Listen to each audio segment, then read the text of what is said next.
Okay, so how's it going, guys? This is KMKanDrum. This is episode 2 of. I still don't know what I'm gonna call this thing. I got some good suggestions, so I'm thinking about using one or two of them, and we'll see what happens. But as of right, ooh, I don't know. Did you hear that? Yeah, is your house haunted? What is that? I don't know. It sounds like a huge firecracker or something outside. All right. Anyways, I'm here with Jeff Holden. Jeff was he was kind enough to do 4 songs on my newest record, Out of Body. He's an amazing drummer. He's got an awesome channel. Does some really great work. I'm completely awed by every time I watch any of your new covers. I'm completely awed by the sound of your drums. They just sound so like they just hit you in the face. It's those like Ludwigs, man. Yeah, man. And it's like Muhammad Ali, man, just hitting me in the face every time. You can't make those drums sound bad. You just can't. They just sound good. It's a lot of times you go out and you spend that kind of money on something, and there's like some buyer's remorse. I don't have any with this drum set. I'm selling drum sets like left and right. I have 1 million drum sets. I'm selling them all. I don't need them anymore because I have that thing now. Yeah, that's that good. I might. Yeah, the first time I saw one of your covers, I was just floored by your sound. And then when I was thinking about recording this album, I was like, I should reach out to the community and see which drummers would want to be on the record.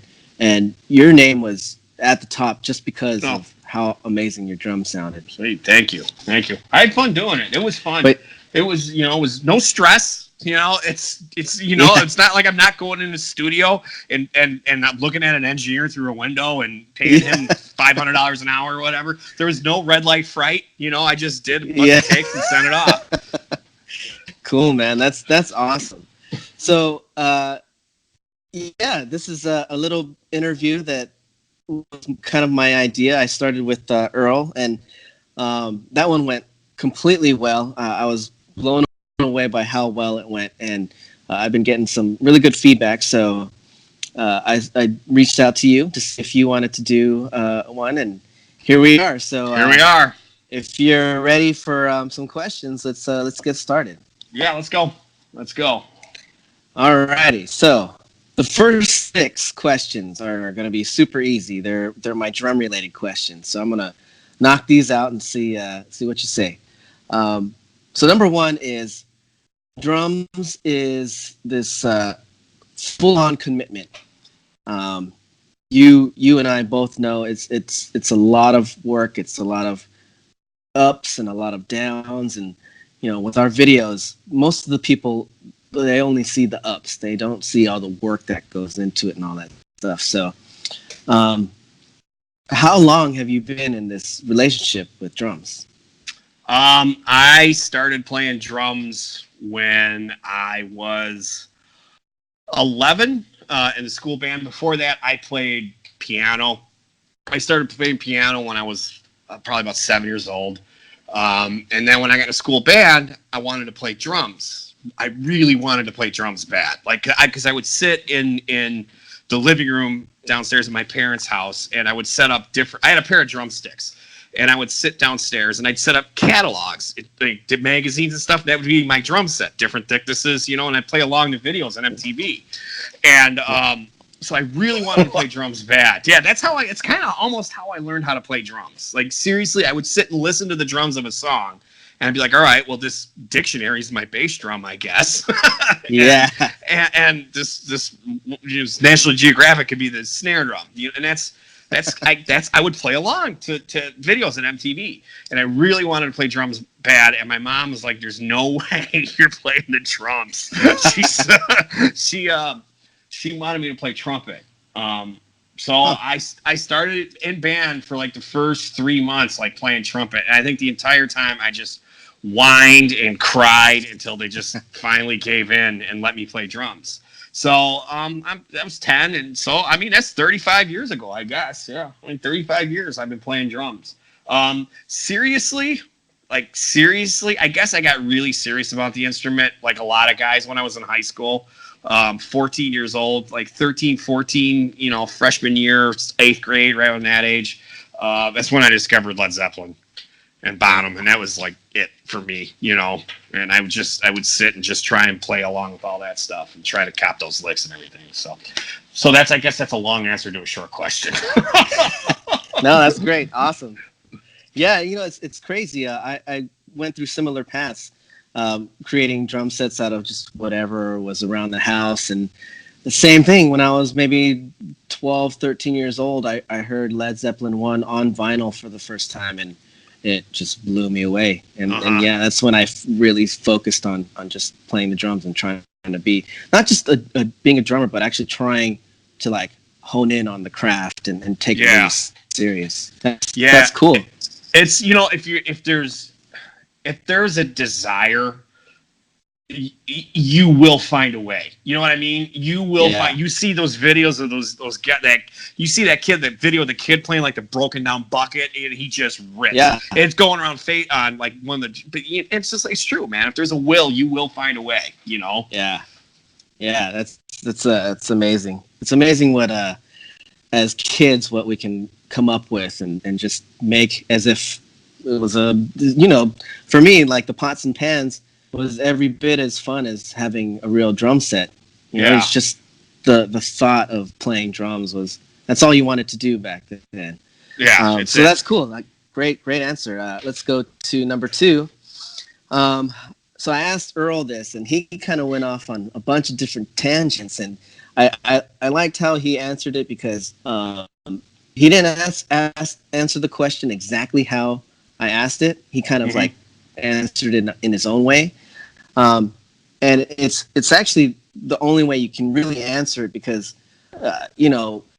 all throughout our drumming careers, people always ask who's your favorite drummer, and it's so hard to name just one. So instead, I have a question that kind of, I don't know, it makes it easier or makes it more creative to answer this kind of question. So I asked him, if you could pick someone's hands, someone's feet, someone's head and mind, and someone's heart and soul, who would you put and make like the ultimate drummer? Yes, now I remember this question now. And hands, as far as hands go, probably Buddy. Probably Buddy. When I remember the first time I saw him it was probably Carson. I was probably about 10 years old or something. He was on something. My dad let me stay up late and watch it, and I was like, wow. I was just blown away by his hands. Feet. Somebody's feet. Probably Dave Lombardo from Slayer. Oh, yeah. Nice. He's one of those guys that grew up listening to. Oh, you know what? No, not Lombardo. Charlie Benende from Anthrax. That's a good one. Because he was like the first drummer I ever remember hearing just play those really fast double bass blast beats. Amazing feat. I'm sorry, what were the other two now? So like the head and mind, like the head and mind. I guess by that you mean like how they interpret songs, I guess you would say. Yeah. Kinda? Off the top of my head, someone that's real cerebral with the drums would be someone like Neil Peart, I guess. That's okay. So that's the total opposite for me. I don't like.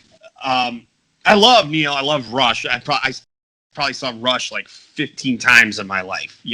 But as far as he's not like the be all end all of drummers to me. I like the way he constructs drum parts and they always fit real well with the songs. And I'm gonna catch hell from the fanboys, but. It's not my thing, it's not my thing. And like the drummers, the drummers I looked up to the most, as far as guys who really played for the songs, were like guys like Bonham. I just love the way Bonham played for the song. Ringo, I love the way Ringo played for the song. I think the guy wrote incredible drum parts. Nobody's gonna ever accuse Ringo of being Vinny or somebody like that, but his drum parts fit perfectly for the songs. He was the perfect drummer for that band. And that's kind of what I look at as far as drummers go. I love those kind of drummers. That Bunny Carlos from Cheap Trick, he's another one of these guys. I just love the drum parts he makes, man. That's kind of what I look at is, and then the studio guys, like the LA studio guys, like, well, your uncle and Picaro and even Hal Blaine and guys like that. These guys they played what was perfect for the song. So there's about several thousand drummers. That's what I look at the most. I don't look at chops. You know what I mean? I do and I don't. I look at how these guys construct drum parts for songs. So you want me to pick one drummer? Oh man. Oh jeez, man. And Picaro. Don't forget too, the last one is Heart and Soul too. Oh shoot! Okay, sorry. That one's easy for me then. Okay. For the head, I'd say Picaro, because the dude just what did he play on songs? It was perfect. Just about everything he did was perfect. And the Soul, was it the Soul? Yeah. Bottom's the Soul. To me, like, everything comes back to him, the way he's another one that just interpreted songs, but his groove and just how he hung back and played behind a beat, I just loved it, man. He kicked so much into those songs, he's my favorite. To this day, he is my favorite drummer. My wife, we get in the car, she's like, will we listen to Led Zeppelin again for a change? But I like Led Zeppelin, man. Yeah, I mean, it never gets old. I mean, no, never. Their music is so great, every single part, every single one of them, that you can geek out on it forever and ever and ever. And it'll never get old, just because they're so amazing. I just listen to the drums and the sound of his drums. That's another thing. The sound he pulled out of his drums was just amazing, Yeah, I mean, there's tons of YouTube videos out there that just talk about Bonham. I mean, that's how great his sound is, and his everything. He's like the full package. He's the incredible influence he had on everybody, So. Yeah, I mean, just us two together, he's the reason why we took it seriously. It's crazy. And some monster drummers too. Guys that physically or just chops wise, he probably is nowhere near, but they can't deny his groove. You know what I mean? And that's the thing about the guy. And that's what I love about drummers. It's all about the groove to me, man. It's all about the groove and how it fits with the song. Yeah, I mean, it's crazy how someone like Mike Borden, probably technique wise, blows Bonham away, but even a guy like him got his start because of guys like Bonham. So it's just like, it doesn't matter how good you are technically or how bad you are or whatever the case is. Like, that guy's just universal. It's insane. Yeah. Yep. Cool. All right. So here's a real simple one. Wood or nylon tip? Wood. Right? I use wood tip. Yeah, I use wood tip. Yeah, I'm waiting for my first nylon because I really want to know why they use nylon. I've tried nylon before, and it's just not for me. I don't know what it is. I've used it in the past. It's definitely a different cymbal sound. I think that's the biggest thing. Is it's a lighter, it's a more airy, I guess, cymbal sound. Whereas wood on a ride, a real nice ride. Whereas wood, it's not as clean, maybe. I don't know. And that's the only thing I can think of. Wood to me is way more durable. I've used nylon tips, but they fly off. Yeah, same here. It's funny. Okay, double pedal or single pedal? I have a double pedal. I don't use it very often. I'm not a big double bass guy. But I do play double pedal on occasion. In fact, I play in a Judas Priest tribute, and we do Painkiller. that is like super out of my comfort zone. You know, it's like I'm not fast like that. I don't have those feet. And I remember like the first time we did it, I'm like, we have to position this right in the right spot of the set. It can't be too early because I'm not warmed up. Yeah. But if it's too late, I'm gassed, and there's no way I'm going to be able to do this. So we got to put it like it can't be after the drum solo either. It's got to be before the drum solo. You know, so yeah, awesome. I do play double pedal, but I'm not a big double pedal guy. Yeah, likewise. Same with me. I mean, there's times where you just need it, especially when you want to, emulate make covers out of some of the bands that you grew up listening to. But that's basically the only time I'll use it. I use it on fills. Oh, you use it on fills? Mostly on drum fills, yeah. That's where I use it most of the time. Just little, like that. Just like little, because I don't have a real fast right foot where I can do quick doubles. I can and I can't. I can do some quick doubles, but I can't do. My doubles aren't. My second one's always sounds weaker than my first one. You know what I mean? So I use that a lot of time on fills, but that's about it, man. Yeah, Cool. All right. Earl had a great answer to this, so I want to see how you answer it. Metronome or internal clock? Both. Both. I play with the click. I'm very comfortable with the click. Really. In fact, when I recorded yours, remember, I'm like, hey, map a click to it. Because if there's a click map to it, I can just. There's guys that fight the click, and there's guys who make the click their friend. I have made the click my friend over the years. I love playing with the click. But I also think you can get too dependent on a click because you can actually, I guess, follow the click, or the click can become a crutch. I think Earl said the same thing when I was watching too, but he's totally right, man. There's you got to be able to play without a click, and I can play without a click. I can. I'm equally as comfortable in both. In fact, I think I have like pretty good meter. I have pretty good tempo. I'm pretty consistent on songs night to night, keeping them the same tempo. But if I have a band member that I'm playing with who whines about me playing too fast or too slow or something like that, and I'm not going to mention any names, but I played with a guy for years. His name is Kevin. We played for years. We were in a road band together, and his name is Kevin. But like he would, it was like whatever mood he was in. So if he was feeling good, everything's too slow. I'm like, dude, I'm not playing. If he was in a bad mood, everything was too fast. He's a singer, and I'd be playing. He'd turn around. He'd go, slow down a little bit, and I wouldn't even slow down. I just do this. Okay. Go, thank you.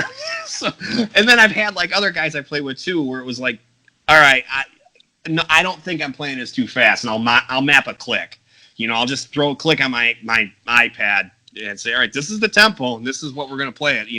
So the click is a great tool for shutting up people that don't understand tempo. Wow. Cool. Yeah, man. It's like I'm hoping. What I'm hoping is a lot of beginner and intermediate drummers watch this, and especially with you and Earl, you guys have such a long history of experience. There's times where as a beginner drummer, you don't know exactly what to do. You're kind of like searching for things. It's good to hear you guys say things like this, where the metronome. A lot of young kids, they're like strict on the metronome. It's great because they're learning. They're building their internal clock, but there's a point where you kind of just gotta cut the cord. You gotta get rid of it. And they weren't a thing. They weren't a thing. I mean, they were. I mean, of course, metros have been around forever, but drummers playing with them wasn't really a thing when I first started playing. I mean, it was the studio guys did it, but guys playing live, they didn't play with click tracks. It was like I don't even know if the technology was really. It was, but you had to. It was the bigger bands that played with click tracks or whatever. It wasn't cover bands. Yeah. Down at the corner bar, they weren't playing with click tracks then, and now they are. Now a lot of cover bands are playing with backing tracks and all this. So you have to be able to play with the click. Now, another thing with a metronome is you can't just. I think this is a mistake a lot of people make in general. Is they'll set the metronome at a medium groove and they'll just play along with it. That, in my opinion, okay, that's great.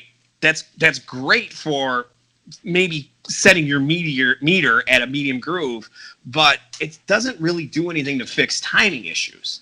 Like when I practice and I swear, like when I'm teaching kids, I always say I'm gonna put a light up and it's just gonna say flash, slow down, because when you play slow, when you practice slow, when you set that metronome to 30 BPM or 40 BPM, and you play along, and you play like a syncopated bass drum pattern, every little imperfection is just glaring. You know what I mean? Yeah. It's glaring, and if you record it. So that's like a lot of times what I'll do is even when I practice now, and I still practice, man, I practice at, you ever know the Gary Chester Newbury book? You ever see that book? No, never. I haven't. No. It's Gary Chester. I don't know if you're familiar. Gary Chester was, he was kind of, you know who he was? You ever hear the name? No, I've never heard of him. He was the East Coast Hal Blaine. He was the East Coast Hal Blaine back in the 50s and the 60s. And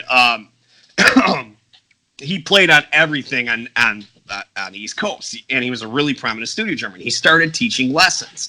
And he taught guys, some slacker named Dave Weckl, another slacker. He was, Kenny Aronoff's teacher. But he wrote this book called New Breed. And it's like a Bible, I think, guys my age. Guys that are, kind of like older or in our 40s or whatever that came up playing in the late 80s, early 90s this is what everybody was working out of.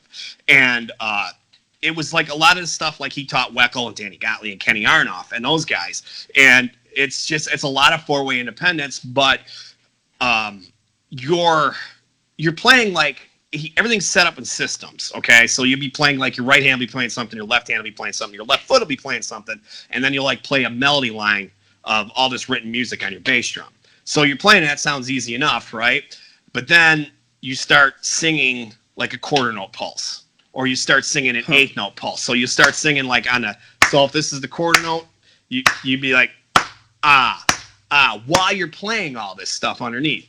And It really, I practice it a lot, and it frustrates the hell out of me, but I always go back to it. It's something I've been working on since I was in high school. I as a drum teacher, started me because it was like the hot new book back in the early 90s, and I've just been working on it ever since. And it's just, the book never gets old. I mean, it's 30 years I've been working out of this book, and I still haven't gotten through it.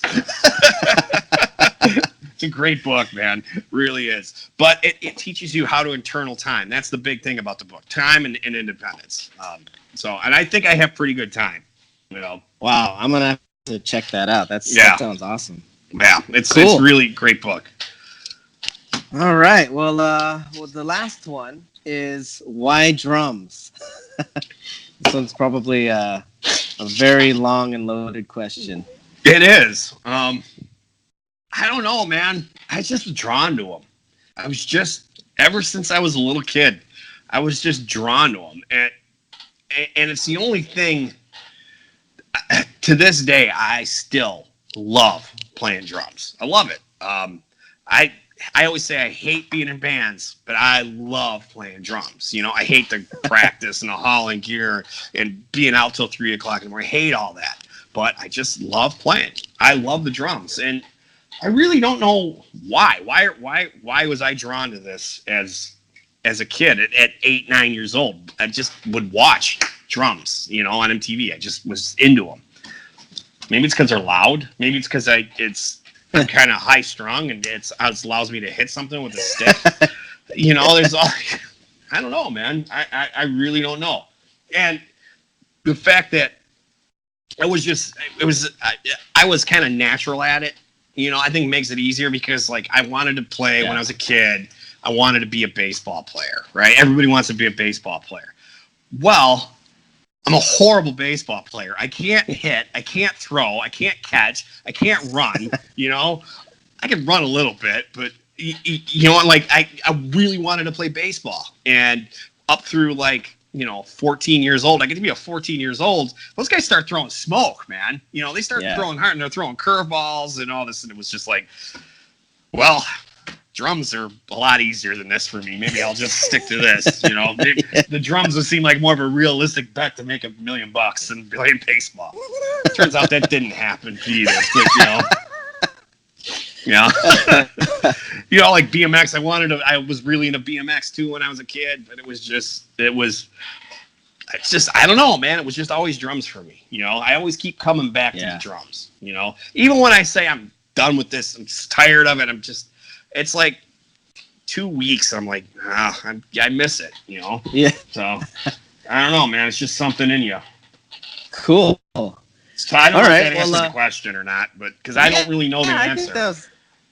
It's a good answer. It's something that I have kind of like an answer to also, but the why is always the question that's hardest to answer to me for anything, not just drums, like whatever it is in life. It's the hardest to answer because it's always the one that's the most complex. It's got the most meaning behind it, and you really got to like search for it. And sometimes there is no why too. There's no you're answer. Searching for something that's not there. Don't know why. Yeah. You just don't know. It's not like it's something I was born into. My dad didn't play drums. My mom did. My parents, my family was musical, but nobody played the drums. My sister's boyfriend did. He did play the drums. He's kind of taught me when I first started playing. But, other than that, it wasn't like it was in my life at all. It wasn't, My mom played accordion. Cool, man. All right, well, let's go to the next 6 set of questions.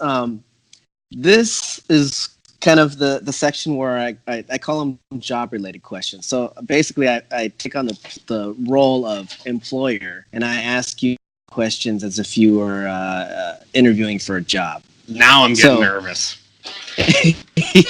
Now I'm getting nervous. Let's start fidgeting. All right, let's go. Where's your suit and tie? Okay, question 1 is, what are your strengths?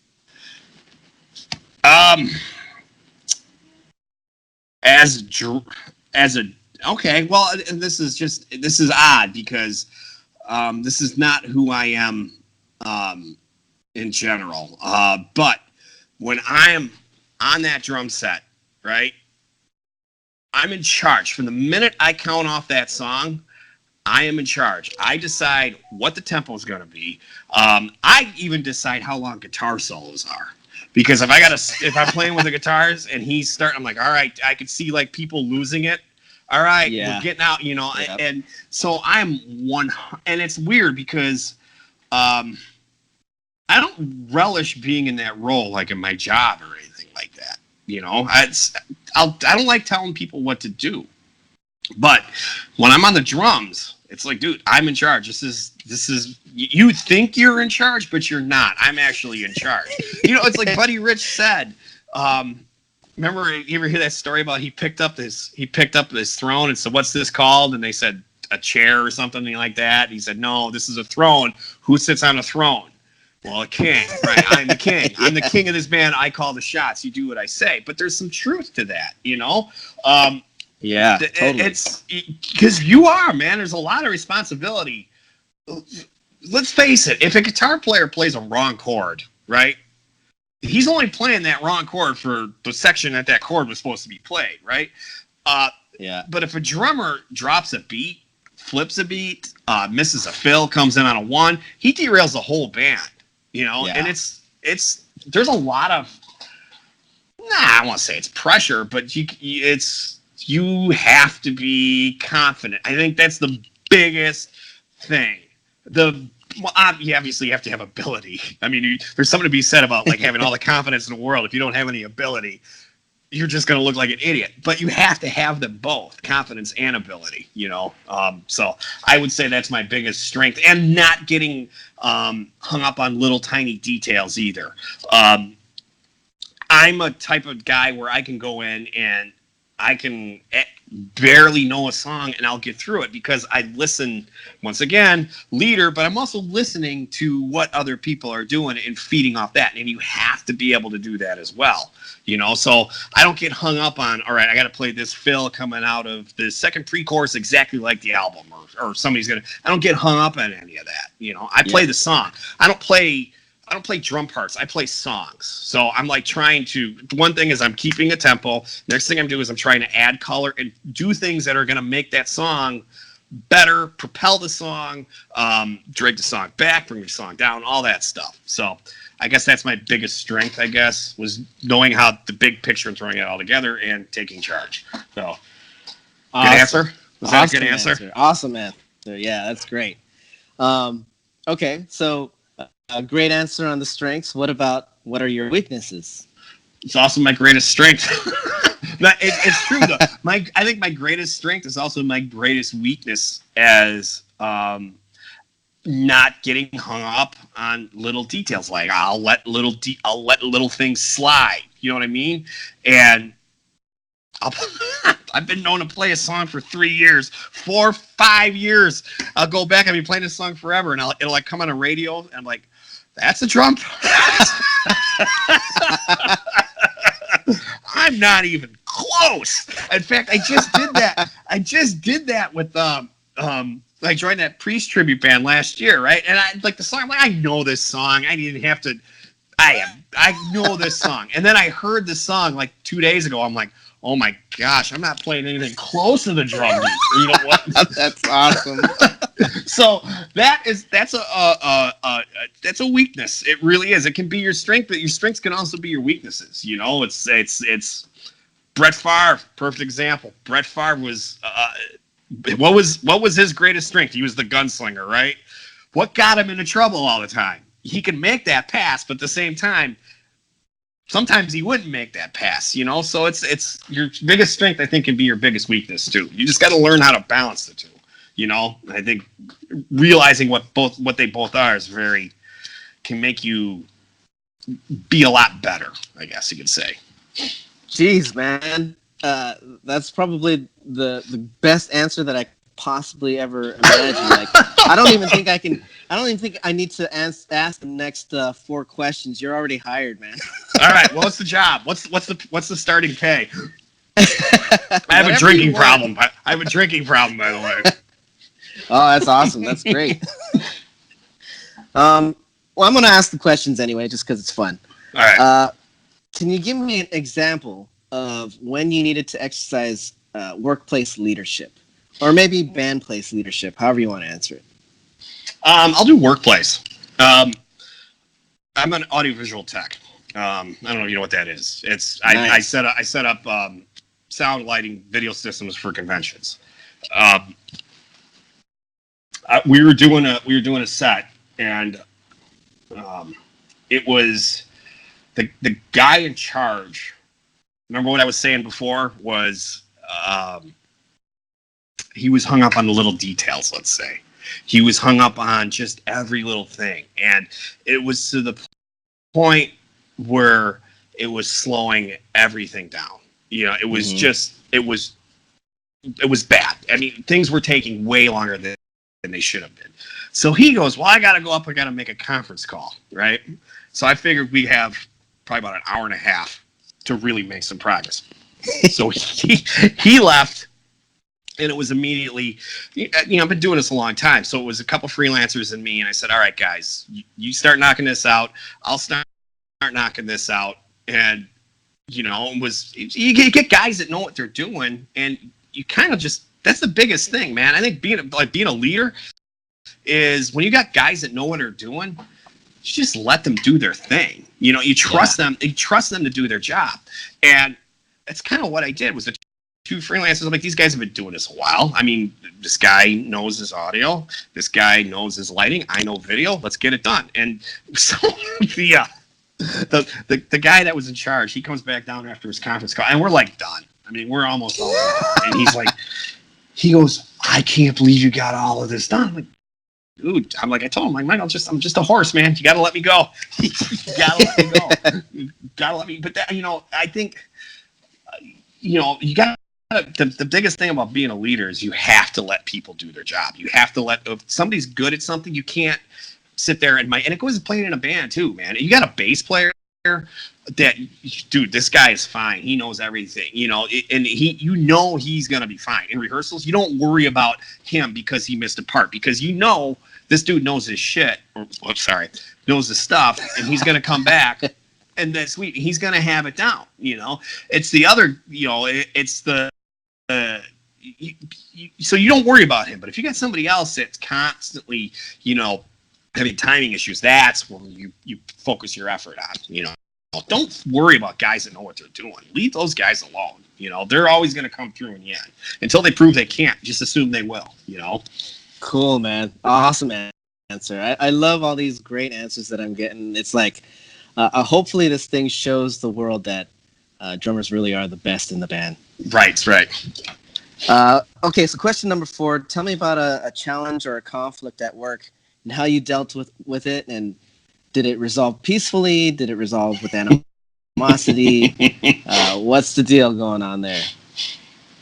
Challenge at work, huh? Well, I've had several, I deal with the public, so there's challenges every day, man. There's every day. There's always challenges.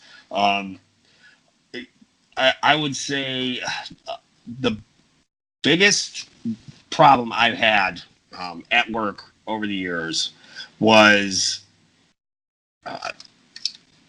just disorganization, and not on our part, on the people we're serving, so to speak. They don't know what they want. They come through that door, they think they know what they want, and they get in the room and they see, oh boy, this isn't gonna work. And it was last year. We had this group in, and we do audiovisual is okay. We do the screens, we do the sound systems, all that stuff. But a lot of times too is we'll run power and power strips to every table, all right, and for people to plug in their laptops, and that is the most labor intensive thing we do. It is the most. It's because if you think about it, you can't run power for 40 laptops. You can't run them all off one outlet, Daisy, because it's going to blow a fuse. So you got to run them off different outlets. Everything has to be taped down so nobody trips. So you're running 30 power strips or 30 extension cords that all have to be taped down. They all have to be put in place and everything. So the disorganization comes into play here. I walk in the room, their meeting is supposed to start at 9, and it's like 8:30 or something like that. And they call me over, they're like, oh, we need power. I'm like, okay, no problem. How much power you need? For everybody. And it's like there's like 12 tables, so I'd have to run, and it was two to each table, so that's 24. I went, okay, all right, well, there's a charge for this, because we don't do this for free, Well, we got to see. We have to see. I'm like, all right, well, just keep in mind, I need a little time to do this. I can't, I can put the power in, but it's going to take a little bit. So, like 10 minutes goes by. I got everything ready to go. 10 minutes goes by. Are we doing the power? Well, we're still waiting to get us. And finally, at this point, I'm like, I go to the head of the group. I'm like, all right, I can get the power in here, but we have to do it now. And it was hemming and hawing. And I'm like, oh, jeez. And at this point, it's like time is clear, and I'm really starting to sweat. I remember I go to one of the guys. I'm by myself, too. That's the other thing. It's just me. There's nobody helping me. And I remember I was with one of the guys who works, one of the other banquet staff guys. I'm like, they got to make a decision, because this is getting like really nerve wracking. So finally they make a decision. We want the power. I'm in there. They're setting stuff up. I'm throwing tape, running lines, and I got it all down. I got it all down, and they were just kicking off as I was taping down the last line, and I got out of there. So that's one example of many. That's one is in my head because this same group was just here last week, and they did the same damn thing to me. So unbelievable. That's so that's a long answer, I guess, to a short question. But That's great, man. I love the resourcefulness. Where do you see yourself in 5 years? Man, drumming wise, Sure. 2,000 subscribers. Oh yeah, that's awesome. You know what's funny, man, is my goals have changed over the years.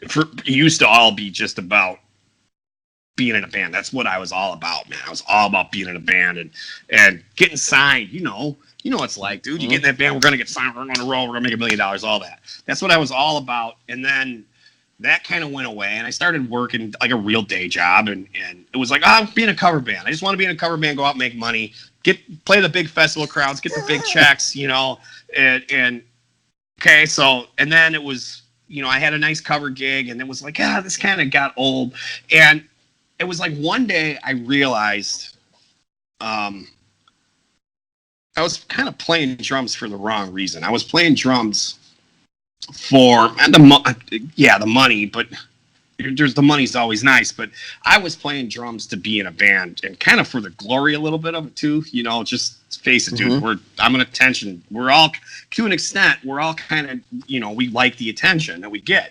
And it was like one day I just kind of realized I'm not digging this anymore. I'm not digging playing in a band. And what started it for me, oddly enough, was I had that blue Vista light.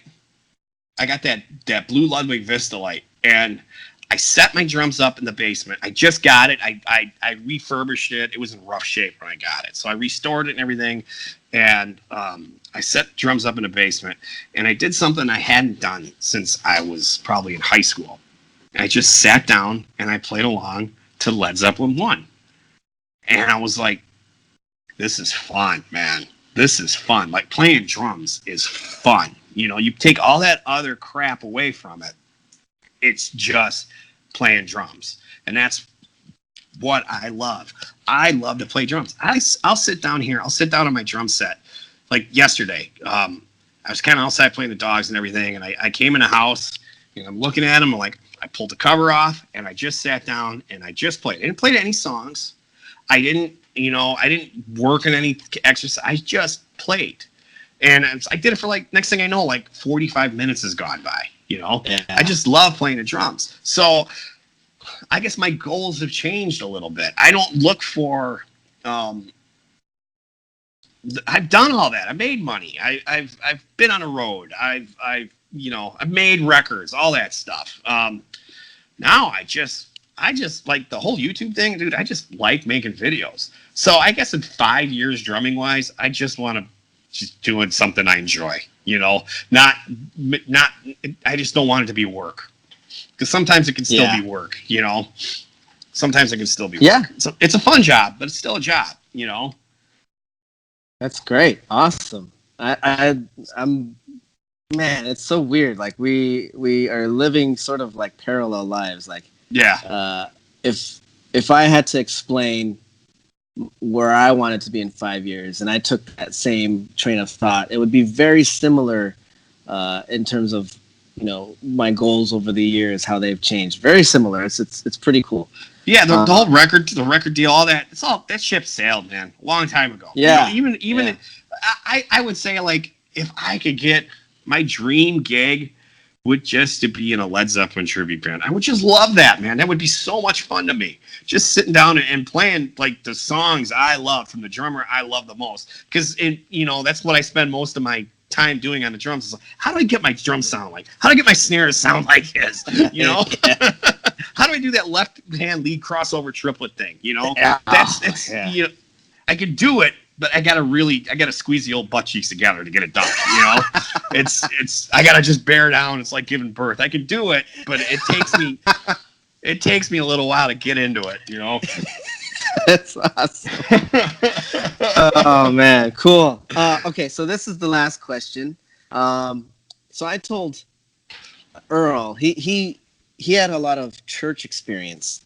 So I asked him if I was a leader of a church band, why should I hire him? Well, now you've actually gone more the cover band route. So if I was the leader of a cover band, why should I hire you? Because I'm gonna get the job done every night. I am.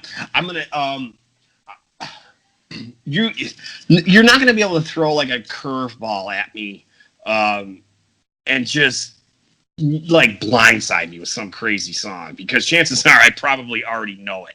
If you're you know, you could call stuff out, and even if I don't know it, I'll be able to shut up enough and kind of hang in the back until I do know it. It's funny is I used to play in this band, and it was kind of like a pretty serious cover band. You know, we had big stage set, lights, all this stuff. But three of the guys, was me, the bass player, and the singer. We started this little side project, and we got this other guitar player to come in and play. And we called it the Gypsies. And we would just show up at gigs, and I'm not joking. This is not a joke. We would show up at a gig with no set list. We wouldn't even talk about what songs we were gonna play. Like it was like if you were setting up, or like, hey, what are we gonna start off with tonight? Shut up. Like it'd get you fired. That was like the big joke. And so we would just start calling out songs, and it was like everybody, and it was such an exercise in being listening. You know what I'm saying? Because somebody will call out a song. I don't know that song.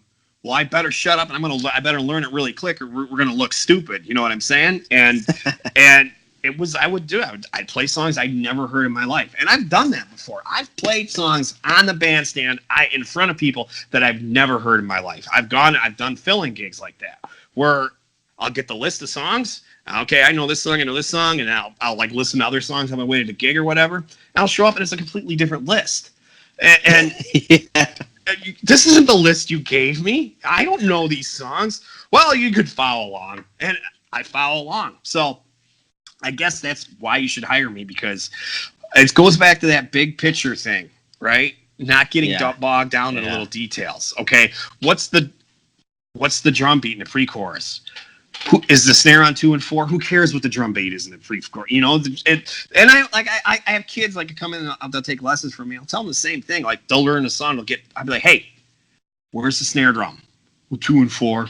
It's all that matters, man. Just play the snare drum on 2 and 4. You know, know where the 1 is and play the snare drum on 2 and 4. You'll get through the song. You know, when that's the big picture thing. You know. Yeah, it's awesome. It's so funny how the three of us, you, me, and Earl, have gone through very similar scenarios where we're in certain bands, and music is just universal. You know, like if you've got that little, I guess you would call it the it factor. If you've got it, then you can pretty much make it happen. You know, unless it's like some crazy dream theater stuff or whatever. Right. It's ears, dude. It's ears. I think the most important skill any drummer can have is you got to be able to listen. You got to be able to listen. You got to be able to take that information of rhythmically what's coming, because that's what it is. It's rhythm. You know, it's all right. Every song has a chord structure, something like that. It's gonna go 8 bars, it's gonna go 16 bars, or whatever. Once you know that chord structure, once you know if it goes 8 bars, it goes 16 bars, or 12 bars, or whatever, dude, half the battle's there, man. All right, you know, okay, we're coming up on bar. Okay, I'm counting in my head. All right, 8, coming on 8. Did it change? No. All right. So next time, 12. All right, change, crash. So next time it comes around, I get that going in my head. 12 bars, crash, drum fill. All right, I bet there's a chorus coming. Oh, here it is. You know, so it's the information's already there, man. You know, the blueprint was written a long time ago by a lot of different guys. You know, so the roadmap is there. It's just we got to just kind of keep the vehicle pointed in a general direction. You know, not put it in the ditch. Yeah, exactly. Cool, man. Great set of interview answers. As I said, you're hired. Okay, good. So the next six set of questions is what I like to hope is the most fun. So I'm not sure if you're married or not. I'm Earl married. was Yeah, married. I'm married. Okay, Yeah. so the way that I told him to answer these was as if you are re-meeting your wife for the first time, because these next six questions I call the six speed dating questions. Okay. So number one, I mean they're not like too crazy or anything. It's just I went to this matchmaking website and I was like, oh, what are some cool questions that I could ask drummers? Like, oh, it'd be pretty cool to ask some speed dating questions. It's like just out of the blue, like something totally different. So the first one, and this is you answering as if your wife is asking these questions at a speed dating event, and you guys have never met before. Never met. Okay, because that's important. Because now I would probably just give the most smart ass answer I probably could. So, all right, it's important that I know that fact. Okay. Yeah. Okay. So one, have you traveled anywhere interesting lately? Lately, yeah, I was actually. As a matter of fact, I was in. Well, not that it's real interesting. I was in Cincinnati. I'm a huge baseball fan. You know that, right? Yeah. Yeah. I went to Great American Ballpark for 2 games. My wife and we drove down there, which I've been to Cincinnati before. I've been there I played gigs in Cincinnati. And then we went to Pittsburgh the next night. So they dropped 2 games in a row in Cincinnati. I'm like, I gotta see him win one game. We don't have to be back home. So we drove to Pittsburgh. We got up in the morning. We drove to Pittsburgh and caught a game in Pittsburgh. And if you live in Pennsylvania, right? Yeah, I'm in Philly. Have you ever been to PNC? I have not, but I have heard so many good things about it. It's a really nice park. It really is. It's just Pittsburgh, the city in general is. I don't know if you've ever been there. I know it's the other side of the state. So what's that? No, I've never been there. No, yeah, it's a lot different than Philly. A lot different than Philly. It's more Milwaukee. You know, Pittsburgh, I'd say, is a Midwest town. You know what I mean? Philly's an East Coast town. Yeah, Philadelphia's an East Coast town. Pittsburgh's a Midwest town, but it's just a really nice city. You know, downtown. It was really cool. Is the hotel we stayed at, which I used to play a bar in Pittsburgh all the time, and I'm like, well, we got to go to Pittsburgh. We got to stay at the band hotels we stayed. We stayed at the Sheraton, which is across the street from the bar. And I'm like, and there's no way the bar is still there. Like, there's no way the bar we played is still there. So I look up and I'm like, it's still freaking there. So we go in and we go check in our hotel and we come down. We go across the street. I'm like, I gotta go to Buckhead. So we walk in like. It still smells the same. Everything's the same, you know. And I'm sitting there talking to one of the bartenders. I'm like, yeah, man. I'm like, I was in a band that played here all the time. We were here like once every 6 weeks, and we're talking. I'm like, so who owns this place now? And he's like, that guy. and in comes walking this guy. It's this Sean guy who was the GM, and like he was the GM there when we played there, and he freaking recognized me right away. I'm like, wow, this is crazy, man. So I I sent pictures of the guys I used to play with. I'm like, you'll never guess where I am. And immediately he's like, you're in Pittsburgh. So we were there a lot, man. We were there a lot. So that's my most recent trip. I guess back in February, we went to Arizona. We were in Arizona. Went to few spring training games out in Arizona, which cool. Which is spring training's fun, man. I don't know if you ever got out there. Nah, it's fun. It's way loose. It's really loose. You know, like the guys play like the starters will play like usually the 3rd inning, and then after they get done playing, they'll like walk along the first base dugout and sign kids' autographs and everything. It's cool, man. Oh, that's cool. Yeah, it's really cool. Awesome. Okay, let's see. Question number 2: where is your favorite place to eat? My favorite place to eat, man. I like to eat. Like I like to eat. My favorite place to eat, huh? Wow, I go in like spurts. For a while there was oh man, I'll tell you where it is right now. There's this new Mexican restaurant. It's not even that new. I just discovered it. It's one of these like tiny, like little kind of hole in the wall places, kind of like off the Those not are a the big best. I went to a baseball game with a friend of mine. He's like this. He goes this. He names off the name of the restaurant, which I can't even pronounce.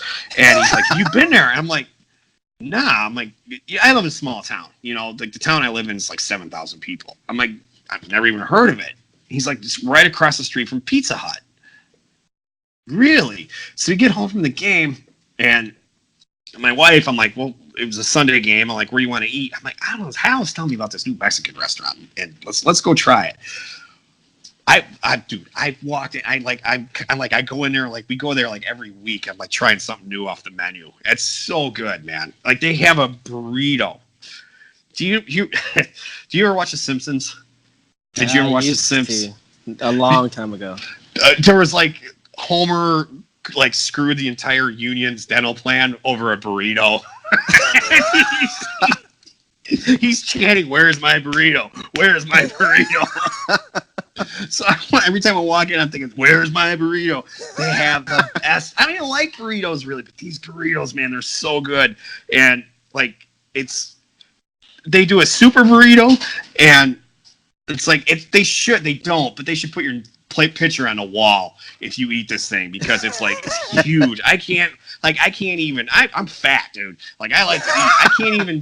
I can't even do like half of their regular burritos. So I guess that's my favorite restaurant right now. Cool, man. I want to go to that restaurant. Yeah, it's so good. All right, cool. Number 3. So I asked this on the job related questions, but I want to know if you would answer it differently to an interviewer than you would to a prospective wife or girlfriend or whatever the case is. Okay. Where do you see yourself in 5 years? Lottery winner. Nice. Yeah, no. Hopefully living comfortably someplace warm. Yeah, that's kind of what I'm hoping for right now. I have no dreams. I don't need a lot in my life. You know what I mean? I just don't. I don't need. So it's like the old "Because some tasty waves and some killer buds." It's kind of true. I don't need a whole lot. I just to be comfortable in my life. Living someplace warm would be awesome, though. I would like to live someplace warm someday. I'm sick of Wisconsin winters, man. They just beat me up. Oh, I bet, man. I'm a Cali boy, so being up over in the west on the East Coast, it's like, the first 2 or 3 years, the winters were charming, and you get into the whole romanticism of the whole thing. But after 2 or 3 years, you're like, okay, this kind of sucks, wearing on you. Yeah, I used to snowmobile. Like I snowmobiled a lot, and winter was fun. You got a snowmobile, it's fun unless it doesn't snow. Then it's just cold. Well, snowmobiling it's an expensive hobby. So I don't even do it anymore. And unless like a friend's got one, I could ride or something. So once I stopped snowmobiling, I kind of noticed how cold it was. You don't notice it when you're having fun, dude. I'm not joking. I got up for work. It was either late January or early February this year. I got up. We were in the middle of like a cold snap. I walked out to my car. I started my car.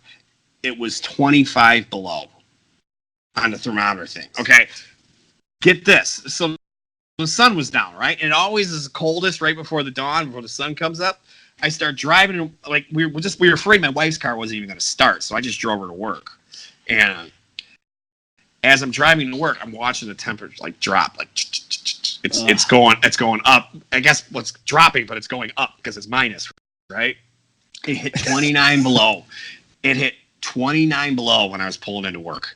29 degrees below zero. That's not wind chill. That's actual temperature. I think the record, it was like I think the record that day is it got down to 32 below in Milwaukee or something like that. It was just, it was the all-time, it was the coldest day ever. It was the coldest, it was either tied or broke the coldest day ever in Milwaukee. So that's winter here. I mean, yeah. Even that's pretty rare, but it's still, I mean, 10, 20 below is not. You know, that happens quite frequently. So That's nuts. Yeah, like I think my first winter in New York, we got to maybe below, like 1 below. yeah, at the most, and that's pretty cold there. It's cold, yeah. Yeah, But 29, 32 below, forget it. Forget about it. No way. It's a whole, like, it literally shocks your system. Like, no matter how many clothes you have on, you still gotta breathe, right? And that cold air is going in your lungs, and it's a shock to your system. It really is. So I don't know how many more of these winters I got in me. I don't know, man. I don't know how people live here their entire lives. Everybody in my family, they never left. They've all been here their entire lives, you know? Well, if LA wasn't so expensive, I'd say to go there, but it's too expensive, man. Yeah, it's too expensive. All right, well, let's see. Question number 2 is, question number 4. Do you have anything fun planned coming up? It's summer, right? No, I had my fun already. I had my 4th. This is like my really busy time with work. Like really just busy time. There's no fun in the summer. Summers aren't fun in like our line of work because it's like we have the stretch from the 2 months before Memorial Day, it's go, go, go, go, go. We get a little bit of time off Memorial Day. Then Memorial Day to the 4th, it's go, go. My wife does the same thing I do. We're both, I guess I shouldn't be telling about you this on my speed date, but why are you at a speed dating thing if you're married? But she does the same thing I do. Man, I think she worked like 22 straight days without a day off before the 4th. It's just, God. It's brutal, man. It's brutal this time of year. And we get a little reprieve, and then we're back at it after the 4th, and it's go, go, go till Labor Day. So Labor Day, I might go, I don't know. I'll probably get some baseball games in there. Some in between. We'll just say baseball games. I like baseball, dude. You know. That's awesome. I love baseball. Yeah. I mean, how can I not like baseball? I'm a Dodgers fan. Oh, dude, I didn't tell you. I was at Game 7.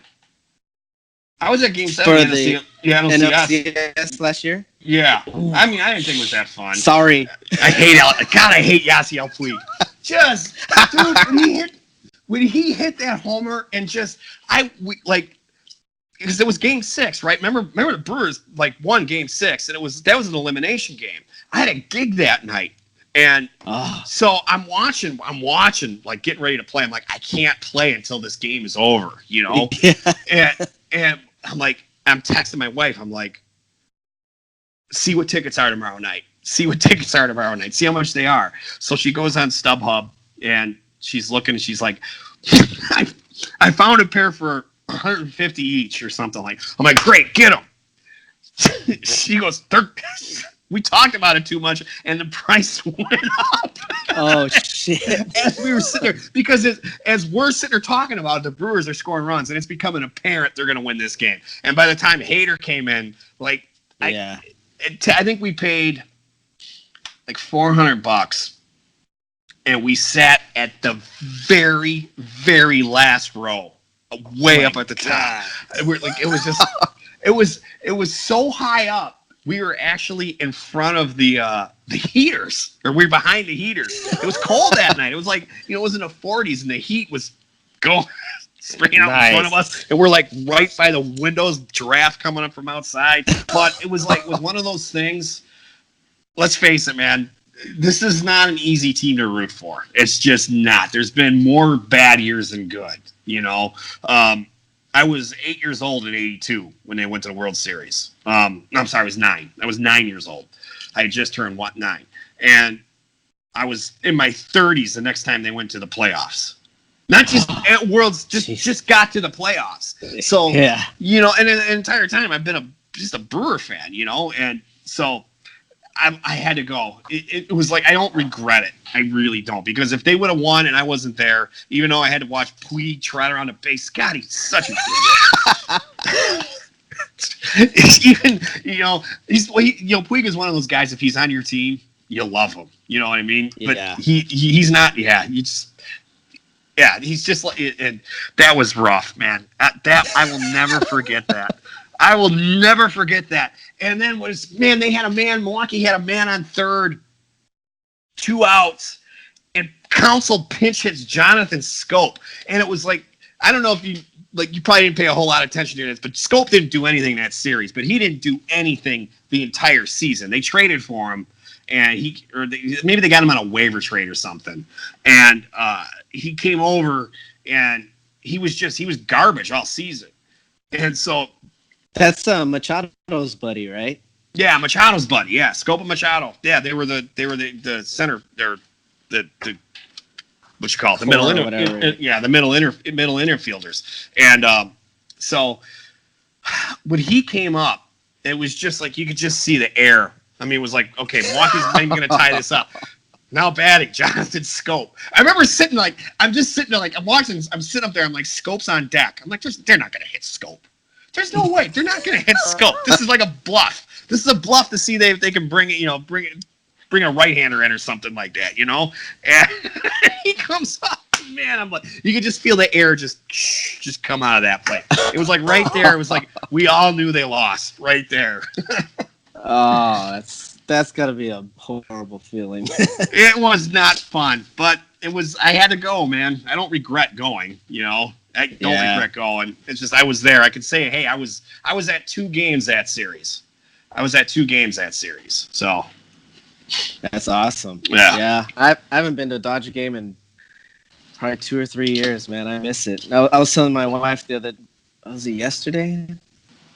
All I want is a dog, man. It's been a long time. Yeah. Cool. That's pretty awesome. Baseball games are always fun. Where's one place that you've always wanted to visit? Ireland and England. Ireland and England. Cool. Yeah. My grandfather was born in Ireland, and he came over with his family when he was just a teeny tiny baby. And this is like my grandfather had my dad late in life. So give you an idea, my grandfather was a World War I veteran. So, I mean, he was probably about 20 years old in 1917. Yeah. He's not even really sure how old he was because his mother and 2 of his sisters were killed in a streetcar accident in Chicago. It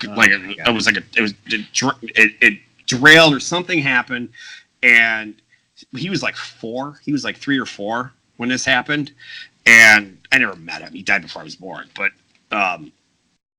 he was put with his 2 sisters into like a Catholic orphanage while his father went over to Ireland to either find somebody to bring back somebody to take care of the kids or whatever. Never came back. Just never came back. So he's in this Catholic orphanage with his 2 sisters, and they got separated. And he kind of knew he had a sister. He knew he had 2 sisters, but he eventually got adopted by a family, and he always knew he had 2 sisters. My uncle, my dad would have been in the Navy at this time, and my uncle actually went and did like some hardcore investigations down in Chicago with the Chicago Tribune, looking at old newspaper clippings and everything, because he knew there was a streetcar accident. Well, if there's a streetcar accident, there's got to be something in the newspaper about it, right? If 2 people die in a streetcar accident, there's going to be something in the newspaper. And he did. He found the newspaper clippings, and he found more newspaper clippings about the family, and eventually tracked down his 2 sisters. Wow. And so my grandfather is reunited with his sisters when he was in his late 60s. So he went his entire life without, kind of knowing he had 2 sisters, but never met them. And the funny part is like, my dad grew up like around here, dirt poor on a farm. Like they were like super poor, like 5 kids living on a farm, no running water, no, just poor. They were just poor people, poor rural people, right? And his sister, my grandfather's sister, had married into the Anheuser-Busch family. So, so she was loaded, right? Yeah. And so she comes up and Mick to visit, and my dad's telling me this story about how she has to use because the oh man, I don't know why I'm telling this. The town made everybody's like the town said nobody can have outhouses anymore. You have to have running water. Well, he didn't want to pay to get plumbing installed in his house or something, so he put a shitter in the barn. So he's talking about how this rich woman from Chicago has to come out in the barn through the pig shit and through the cow shit and use the bathroom in the barn, sit on a bucket in the barn. Oh man, that's awesome. That's a cool side story, man. Cool. Yeah. Let's see. I think we're on our last question. What's something important you've accomplished at work recently? At work, huh? I'm gonna go a different. I'm gonna do the drum lesson route. I imagine this is a story. Okay. I'm gonna do the drum lesson route. I had a student come in who remember how we were saying you either have it or you don't. Yeah. Yeah. It's not there. It's not there. So, we do the school I teach at. Like we do bands. Like they put the kids in bands and they play in bands, right? So he's an older kid. So we kind of try to do it by age, so you don't have a bunch of 18-year-olds with. You try to do it by ability, but you can't stick a beginner 18-year-old in a band with a bunch of 6-year-olds. It's not gonna work. So he was a little older, so he's gonna go into a more advanced band, junior high age, right? So, well, first of all, he's like, I want to be in a band, and I'm like, there's no way this kid is gonna get in a band. Like, I'm like, I have to teach him up. Like, I just have to teach him up until I'm not directing that band anymore, or it's like I have to. I have to, like, you can't go in right away. So I worked with them and I worked with them and it got to a point where I'm not joking. I could get him to play a drum beat, play a simple drum fill, and come in on one. Like play boom, da, do, da, do, crash. That took a year. I'm not joking. That took a year. But eventually, like, I'm like, all right, you know what? We're going to go to band. Here we are. We're going to band. And he loved AC/DC. Thank God he loved AC/DC. And not like Rush or something like that. Beautiful. You like AC/DC. Let's pick 3 AC/DC songs for you to play. And that's what we did. And I got him to get through like those 3 songs, and about 2 sessions later he was the only drummer and he was playing on everything. So he was like doing like 12 songs. So that is my single, getting that kid to play 12 songs and not derail the entire band is my single greatest accomplishment in life. I'm not joking, man. That's so cool. That's such an awesome story. I mean, it was so hard. I mean, and he doesn't take lessons anymore. I think he kind of just, all right, because he starts seeing like he sees like the next level, and it's like I tell him, like, I'm like, dude, you know what? If you're having fun, just keep doing it.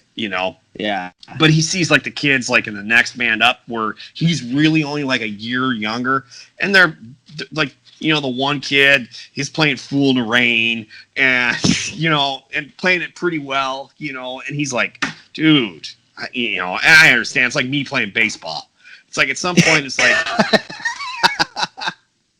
all right, I can't hit the curve. You know, it's just you kind of realize it after a while. You know. Oh, that's so awesome, man. Yeah, I love how you brought baseball back and made it full circle. That's so cool. My whole life revolves around baseball and drums. See? Cool, man. Oh, nice. Well, this was an amazing.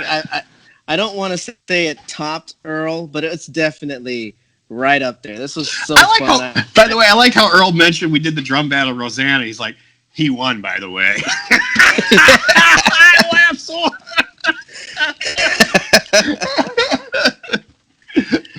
That's cool, man. I love how so far. I mean, it's been a good 2 interviews, and I just love how there's so much commonality between the 3 of us. Yeah. And I think that goes for the drumming community and just music as a whole. I think what music, it's like a magnet to certain types of people. To personalities, I think. Yeah.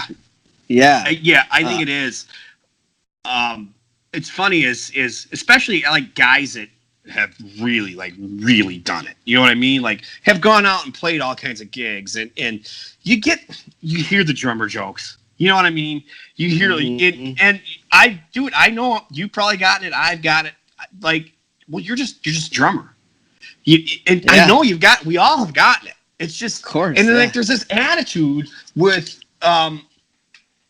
just not even really that many, but there is this attitude out there of certain musicians who are like, well, you're just a drummer, dude. You don't even play notes. Like, all right. Well, if I'm just a drummer, how come there's like 3 of us playing in 50 bands? You know, exactly. If it's so easy, how come it's so hard to find them? And it is, man. A good drummer is always going to work. It's always going to work. You just got to be 2 things. You got to be good, and you can't be a jerk. If you got those 2 things, you're going to work, man. You know? And you need a car. You need a car. You at least need a girlfriend with a car. Nice. Cool, man. Well, I think this was an awesome interview. I think people are going to love it. I hope you had fun. I had fun. Awesome, man. Cool. Well, I think I'm going to wrap it up. I think this was a great experience. Hopefully you guys check out Jeff's channel. He's got an amazing channel.